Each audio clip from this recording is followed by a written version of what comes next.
전도서. 전도서는 성경의 지혜문학의 하나로서 이렇게 시작합니다. 다윗의 아들 예루살렘 왕 코헬렛의 말씀이라. 전도서 1장 1절을 봅니다. 전도서 1장 1절을 함께 보겠습니다. 다윗의 아들 예루살렘 왕 전도자의 말씀이라.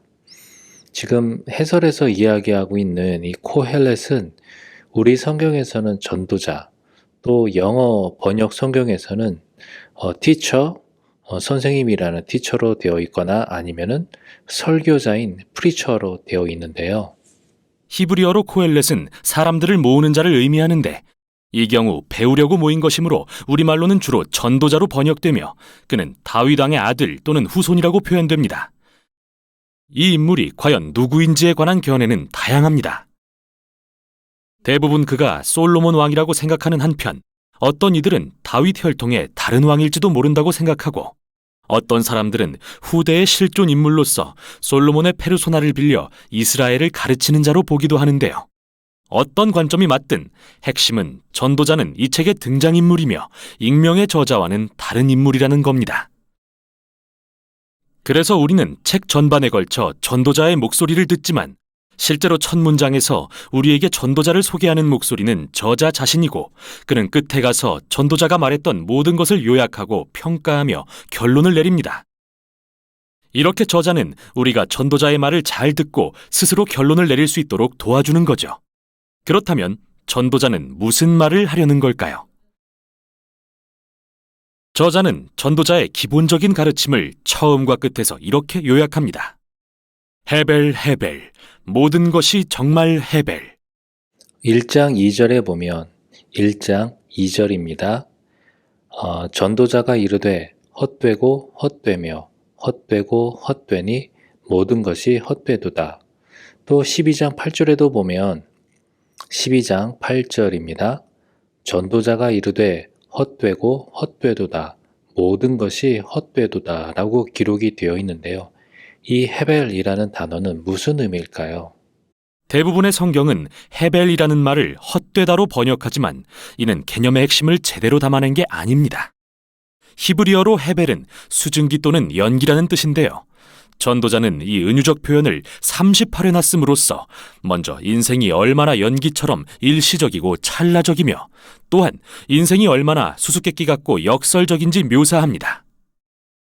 잡힐 것처럼 보이지만 막상 잡으려 하면 아무것도 잡히지 않는 연기처럼 말이죠.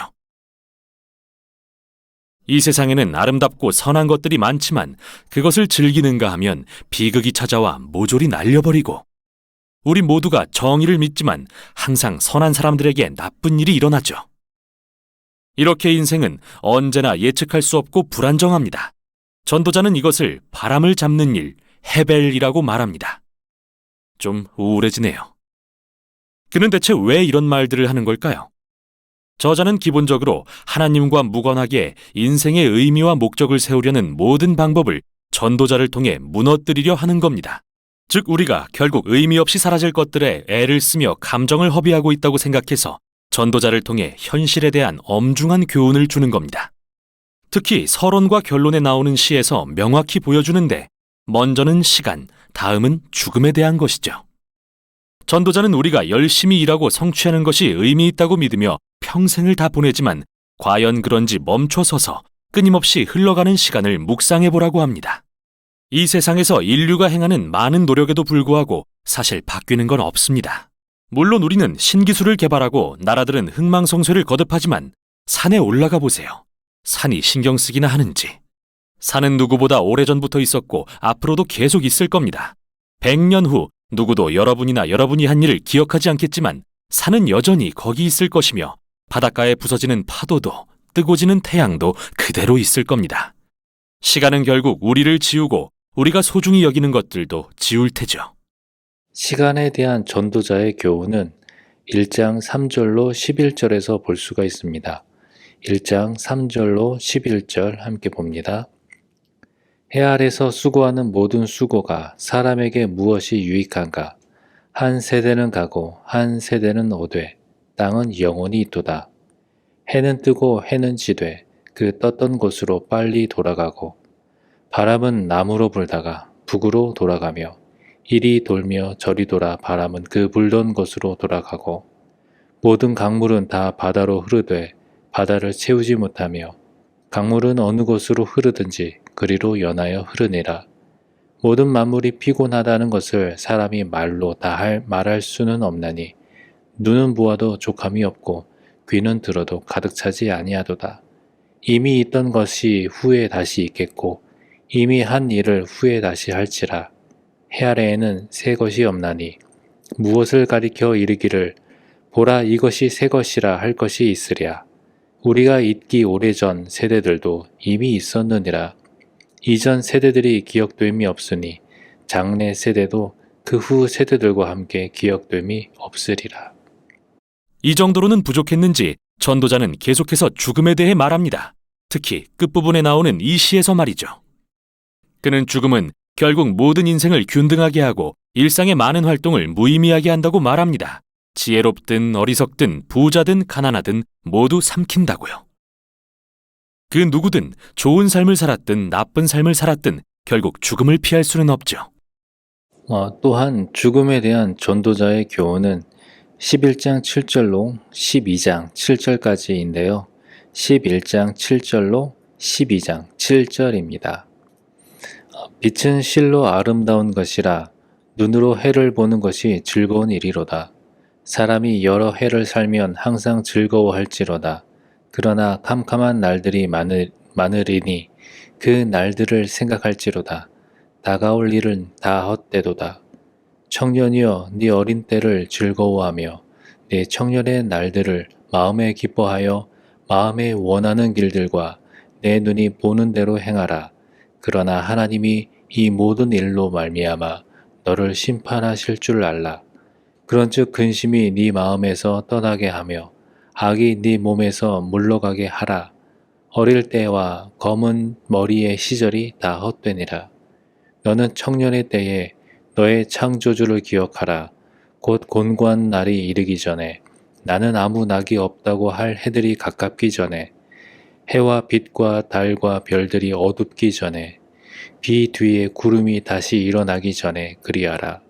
그런 날에는 집을 지키는 자들이 떨 것이며 힘 있는 자들이 구부러질 것이며 맷돌질하는 자들이 적음으로 그칠 것이며 창들로 내다보는 자가 어두워질 것이며 길거리 문들이 닫혀질 것이며 맷돌 소리가 적어질 것이며 새의 소리로 말미암아 일어날 것이며 음악하는 여자들은 다 쇠하여질 것이며 또한 그런 자들은 높은 곳을 두려워할 것이며 길에서는 놀랄 것이며 살구나무가 꽃이 필 것이며 메뚜기도 짐이 될 것이며 정욕이 그치리니 이는 사람이 자기의 영원한 집으로 돌아가고 조문객들이 거리로 왕래하게 됨이니라. 은줄이 풀리고 금그릇이 깨지고 항아리가 샘 곁에서 깨지고 바퀴가 우물 위에서 깨지고 흙은 여전히 땅으로 돌아가고 영은 그것을 주신 하나님께로 돌아가기 전에 기억하라. 전도자는 시간과 죽음이라는 이 두 개념을 다루면서 우리가 의미와 가치를 부여해온 삶의 모든 일과 그릇된 소망에 대해 생각합니다. 재물, 출세, 지위, 즐거움 말이죠. 열심히 일하면 가치 있는 삶이 된다고 생각하시나요? 여러분이 받는 스트레스와 고생을 생각해 보세요. 온갖 근심과 잠 못 이루는 밤도요. 그리고 이제 좀 부유해졌다 싶으면 마음껏 즐기기엔 이미 나이가 너무 많겠죠. 또 여러분의 재산을 누군가에게 남기고 떠날 때가 왔을 때 그들이 여러분의 고생을 기억이나 할까요? 혹은 즐거움이 삶을 가치 있게 한다고 생각할 수도 있겠죠. 하지만 휴가를 꿈꾸거나 주말 파티를 생각하며 일한들, 월요일은 어김없이 오는 법. 헤벨. 모든 게 정말 헤벨입니다. 과연 전도자의 주장은 무엇일까요? 우리더러 쾌락주의자나 상대론자가 되라는 걸까요? 아니요. 그건 역시 헤벨일 겁니다. 전도자는 지혜를 따라 여호와를 경외하며 살라는 잠언의 가르침을 인정하면서 그것만이 진정한 유익을 주고 우리 삶을 더 좋게 만들 것이라고 합니다. 그런데 문제는 지혜를 따라 여호와를 경외하며 산다 해도 항상 좋은 삶을 산다는 보장은 없기에 그 역시 헤벨이라는 겁니다. 9장 13절로 18절 말씀까지 찾아보겠습니다. 9장 13절로 18절까지인데요. 이 부분은 제가 새 번역본으로 읽어드리도록 하겠습니다. 나는 세상에서 지혜로운 사람이 겪는 일을 보고서 큰 충격을 받은 적이 있다. 주민이 많지 아니한 작은 성읍이 있었는데 한 번은 힘센 왕이 그 성읍을 공격하였다. 그는 성읍을 에워싸고 성벽을 무너뜨릴 준비를 하였다. 그때에 그 성 안에는 한 남자가 살고 있었는데 그는 가난하기는 하지만 지혜로운 사람이므로 그의 지혜로 그 성을 구하였다. 그러나 어느 누구도 그 가난한 사람을 오래 기억하지 않았다. 지혜가 무기보다 낫다고 나는 늘 말해왔지만 가난한 사람의 지혜가 멸시받는 것을 보았다. 아무도 가난한 사람의 말에 더 이상 귀를 기울이지 않았다. 어리석은 통치자가 고함치는 명령보다는 차라리 지혜로운 사람의 조용한 말을 듣는 것이 더 낫다. 지혜가 전쟁 무기보다 더 낫지만 죄인 하나가 많은 선한 것을 망칠 수 있다. 선한 사람들이 비극적으로 죽기도 하고 나쁜 사람들이 오래 살며 성공하기도 하죠. 인생에는 너무 많은 예외가 있어서 지혜조차 해벨입니다. 다시 말해 허무한 건 아니나 수수께끼 같죠. 지혜는 우리가 생각하는 방향으로 항상 움직이지 않으니까요. 그럼 이 해벨 속에서 우리는 어떻게 살아야 할까요? 역설적으로 여기서 전도자는 해 아래 삶에서 참된 기쁨을 누리는 열쇠를 발견합니다. 그건 해벨을 받아들이는 것, 우리 삶이 우리 손에 달렸지 않음을 인정하는 것이죠. 전도자는 그의 독백 중 6번의 가장 암울한 시점에 하나님의 선물은 단순하고 소박한 것을 기뻐하는 것이라고 말합니다. 우정, 가족, 좋은 식사, 화창한 날 같은 것 말이죠. 우리가 이것들을 제어하거나 당연히 보장할 수도 없지만 그게 바로 묘미 아닐까요? 하나님을 전심으로 신뢰할 때 자유롭게 되어 비로소 삶을 즐길 수 있게 됩니다. 이래야만 한다고 믿는 삶이 아니라 있는 그대로의 삶을 말이죠. 왜냐하면 삶이란 어떠해야 한다는 나의 기대조차 결국은 해벨, 해 아래 모든 것이 해벨이기 때문입니다. 이제 전도자의 말이 끝을 맺으려 합니다. 끝에서 저자는 다시 목소리를 내어 책의 결론을 내리는데요. 전도자의 가르침을 듣는 것이 매우 중요하다고 하면서 그것을 목자가 쓰는 끝이 뾰족한 지팡이에 비유합니다. 12장 11절입니다. 12장 11절 말씀. 지혜자들의 말씀들은 찌르는 채찍들 같고 회중의 스승들의 말씀들은 잘 박힌 못 같으니 다 한 목자가 주신 바이니라. 여기에 찔리면 고통스러울 수 있지만 전도자가 우리를 찌르는 이유는 바른 방향, 더 큰 지혜를 향해 가도록 인도하려는 것이라고 설명합니다. 저자는 또 우리가 전도자의 말을 지나치게 받아들이면 평생을 책에 파묻혀 답없는 실존적 문제에 답하려 애쓸지도 모르니 그렇게 되지 말라고 경고합니다. 12장 12절입니다. 12장 12절. 내 아들아, 또 이것들로부터 경계를 받으라. 많은 책들을 짓는 것은 끝이 없고 많이 공부하는 것은 몸을 피곤하게 하느니라. 대신 저자는 이렇게 결론을 맺죠. 하나님을 경외하고 그의 계명을 지켜라. 이것이 모든 사람의 본분이니라. 하나님은 모든 행위와 모든 은밀한 일을 선악간에 심판하시리라. 12장 13절로 14절입니다. 13절에서 14절. 일의 결국을 다 들었으니 하나님을 경외하고 그의 명령들을 지킬지어다. 이것이 모든 사람의 본분이니라. 하나님은 모든 행위와 모든 은밀한 일을 선악간에 심판하시리라. 이렇게 저자는 전도자를 통해 우리의 그릇된 소망을 지적하고 시간과 죽음 때문에 인생이 전혀 우리 손에 달릴 수 없음을 상기시킵니다.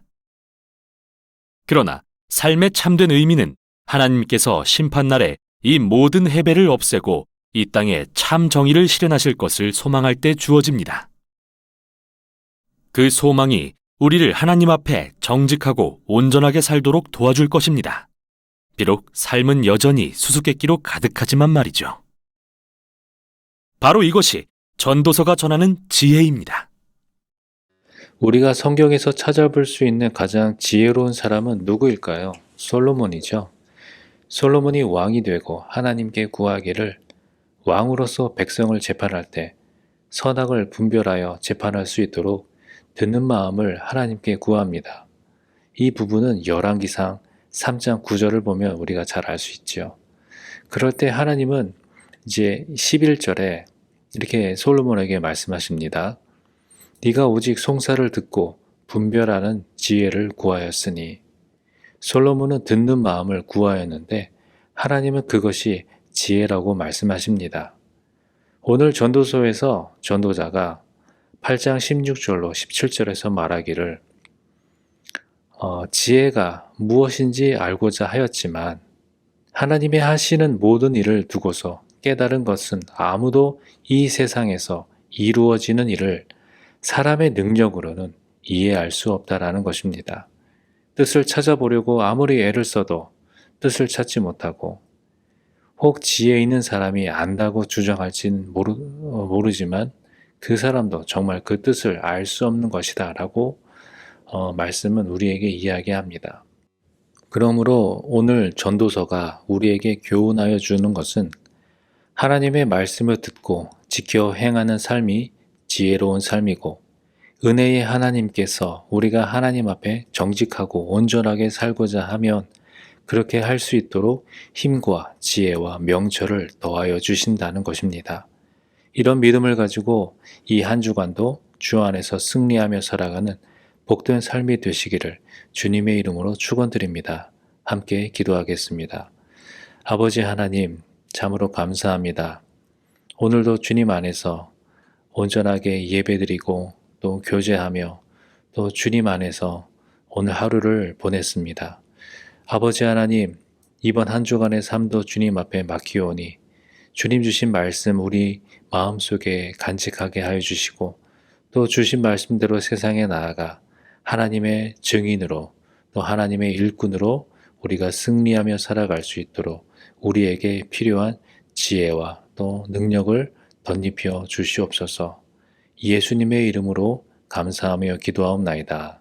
아멘.